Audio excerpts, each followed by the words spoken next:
What is up, Gen Zace family? Welcome back to another video. We're here today to talk about our Gen Zace 1 to 3 connector that comes available in our new batteries. Now, when I'm talking about new batteries, I'm talking about the same batteries that you know, trust, and love, but we're talking about a new connector that goes on that battery. So what we did here is we wanted to take your three main connectors, which is going to be your EC3, T-style plug or Dean's plug, and XT60, and put them all in one package for the person out there that may not have the same exact plug on all of their rigs. Now, this plug will be available on a variety of our lines. It will be available on our Adventure line, it'll be available on our Bashing line, and it will also be available in our regular surface batteries as well as our air batteries or plane batteries.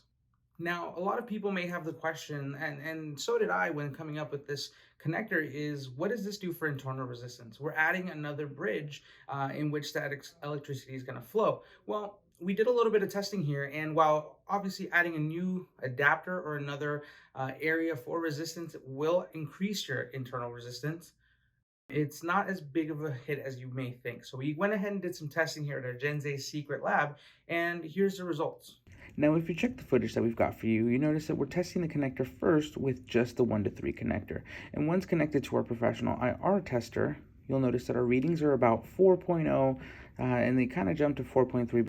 Now, when we connect it to our XC60 adapter, which is just the adapter of choice here today, you'll notice that our readings only jump to about 4.8, which is about 0.5 milliohms higher than what our initial reading is, which is a very minimal increase, and will not be noticeable to most drivers or pilots in most applications.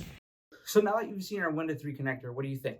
Which one of these batteries are you going to be using that in? Let us know in the comments below. I hope this has been informative. Again, my name is Eric. Thank you for watching another Gen Zace battery video. We'll see you in the next one.